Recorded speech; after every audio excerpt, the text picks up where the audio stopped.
everyone, my name is Lily and I'm the book blogger behind Utopia State of Mind, and today I'm going to bring you my March wrap up, and hopefully I will not say February wrap up. Hopefully that won't happen, but if it does, just know that, that's where I am.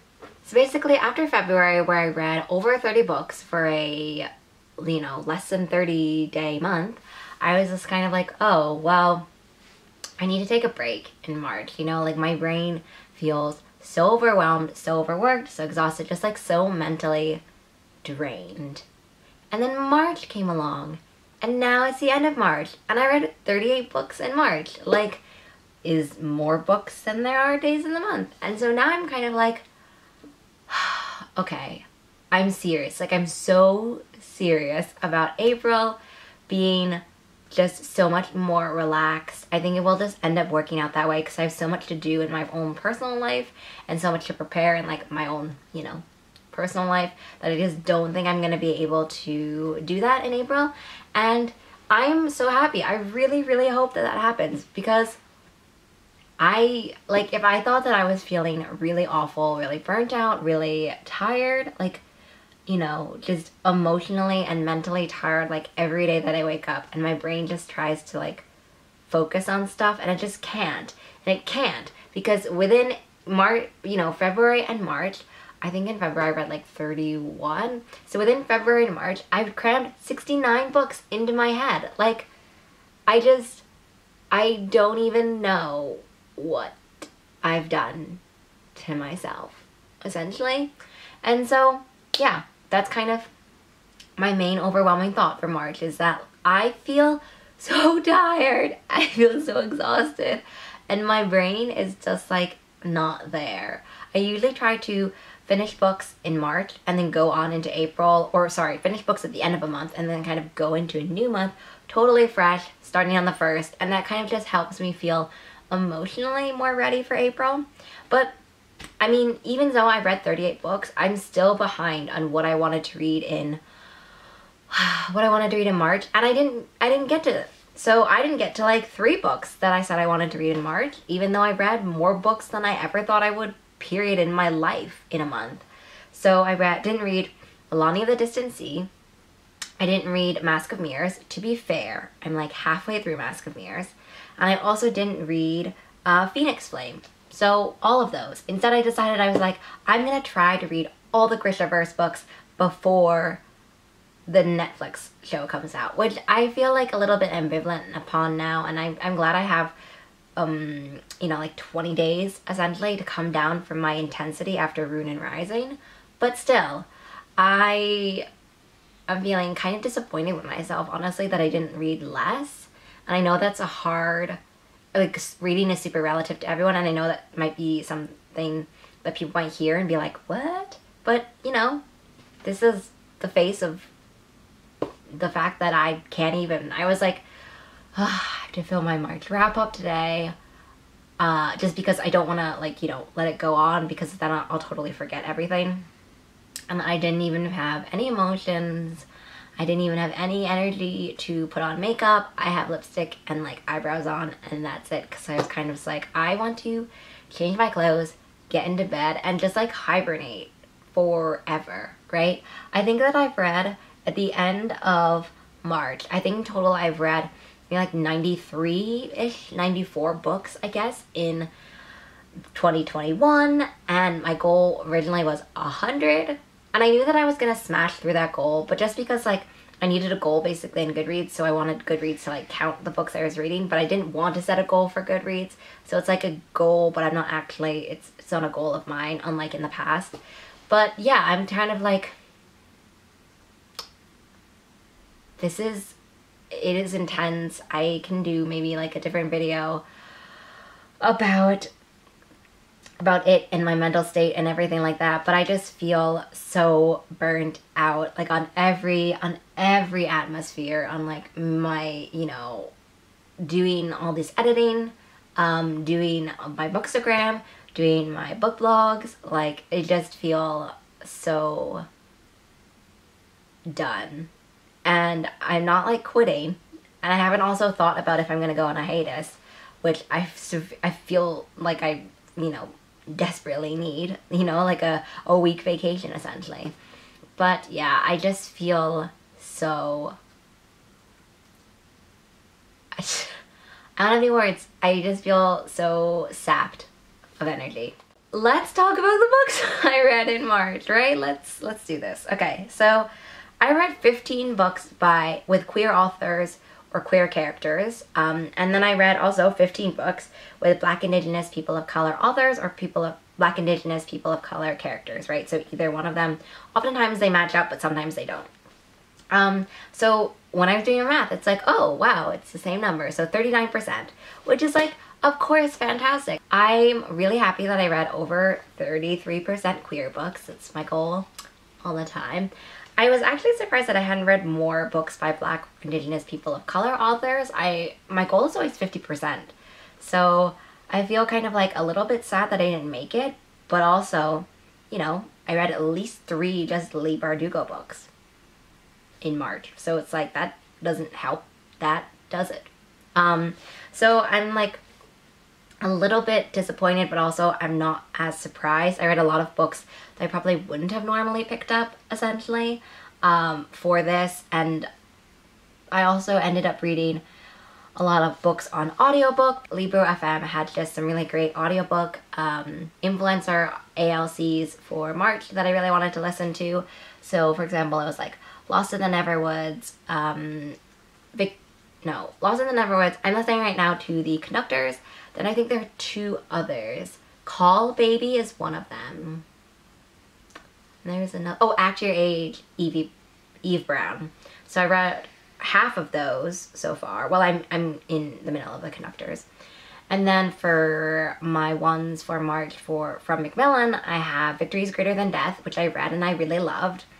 And also I have Namesake, which I have not read because I wanted to do kind of like one from Libro FM, one from Macmillan, you know, back and forth. So there we go. And out of all those 38 books, I think 79.8 or like whatever, 79-ish% of those were arcs. So only 8 of them were not arcs, and also like the audiobooks that I get from all, you know, Macmillan or from Libro FM, those are still arcs for me in that category. So I only read 8 that were not, and so, you know, 3 of those were the Gertrude trilogy. So that's kind of where my reading went in March. And I wanted to talk a little bit about some books that I loved and some about books that I was really disappointed in. Let's talk about books I love first. As I said already, I really enjoyed Victory is Greater Than Death. I thought the characterization from this was my favorite element by far. The characters in it are just so detailed, they're so rich, they are just so, like, even if you only see them for a line or maybe 2 lines, they just make an impression in your mind, and they also feel so real. You know, it's not like that thing, I think I was listening to an interview with Charlie Jane Anders and the audiobook reader, and I think the audiobook reader is Hynden Walsh, I think. And they had an interview at the end with Charlie Jane Anders, like together they had an interview, and they talked about, I think this is where they talked about it. They're like, it's not one of those stormtrooper effects. I think what they meant by that, and also I don't remember the intricacies of the interview, but it's definitely what I would recommend because the interview was fantastic. But it was kind of just like, even if you're only going to see this character for a minute, for a line, for a sentence, it's still important to give them a sense of like who they are and give them a sense of what, you know, who they are in the scope of the world and in the context of the world. So I thought that Victory is Greater Than Death did that so well, and I'm really just excited for the sequels, essentially. I think it's the beginning of a trilogy. I read a bunch of adult science fiction in March, which was fantastic because I don't really read that much often. I feel like in 2020 I definitely read less science fiction than I wanted to, so I'm actually really, really happy with this particular aspect of March. And 3 that I really loved were A Desolation Called Peace, The Galaxy and the Ground Within, and The First Sister. So I started off with The First Sister as an audiobook, and I buddy read that with Mel, links below. And I really loved it because it kind of swept me away. It was multiple perspective. It worked really well as multiple perspective. It was originally described to me, I think on Goodreads as a comp was The Handmaid's Tale. I definitely see one of the perspectives being more similar to that than, you know, other perspectives. But I think what I really loved was how action-packed it was, and also how character-driven. I felt like the balance in the first sister between action and character really great. And so I'm really excited for the second Rebel, which I think comes out in September this year. And so I'm really just excited so I can kind of keep track of the series and keep going. And I thought the audiobook reader was really great on that one as well. The Galaxy and the Ground Within is the latest Wayfarers book. I think this might be the end of the Wayfarers series. All it does is further solidify my love of the Wayfarers series and Becky Chambers' writing. I love the Wayfarers series so much. Every book has something else to it. Every book is different than the other one, and they all have such great characters to it. And the Galaxy and the Ground Within just felt like slice of life-esque, but also with a lot of action and with a lot of movement and development and talk about colonization and space exploration and borders and cultural assimilation and, you know, cultural communication, just like all of those different things. It was so great, and I felt like I ended up loving it even more every chapter that I read, and it just, yeah, solidified my love of the Wayfarers series in general. The last one is A Desolation Called Peace. This is the sequel to A Memory Called Empire, and I ended up loving it because aliens. I love aliens. I love books with aliens in it, and so A Desolation Called Peace gave me severe Arrival vibes, like so good. I loved it so much, and I really enjoyed the movie Arrival. So it was just perfect, and I felt like not enough people have been hyping up the alien aspect to me, and they should, because it was fantastic. And so some other YAs that I really loved was The Cost of Knowing by Brittany Morris. Brittany Morris wrote Slay, and I really enjoyed Slay, but the reason I loved The Cost of Knowing so much is because it asks important questions about what we want to do about our future and how we see our future, right? If you could see your future, would you change it? Would you be able to change it? How would that affect you? And I felt like on a thematic exploration level, The Cost of Knowing was just so thought-provoking, and also thought-provoking as the character is a black boy and a black teen, and so provoking thinking about the concept of future and the concept of expectations and appearances and racism. Like, all of that stuff was fantastic in The Cost of Knowing. The next one is Flamefall by Rosario Munda. I really loved Flamefall. I liked Fireborn. I think it was like 4-star read for me, but Flamefall was easily 5 stars and beyond, essentially. This is a multiple perspective novel as well. And what I loved about Flamefall, it delves so much into ethics and so much into complex characters. It's one of those things where it's just like, how do you rebel? How do you make sure you're fighting for the future? How do you recognize the goods and the bad within, you know, the force that you're rebelling against, for, with, you know, all of those different things. And it was just so complex, and on a character level, it was also so complex. You see these characters who are being pushed and pulled between good and bad, and not knowing how to pursue good, not knowing how to fight evil, like all of those different things. And also the line between good and evil gets totally blurred, right? Like, Flamefall was fantastic on those elements, and if you haven't read Fireborn, definitely please read it, because Flamefall was so good. And the last one I want to talk about is The Forest of Stolen Girls. This is June Her's second book, and it's also an historical fiction mystery, essentially.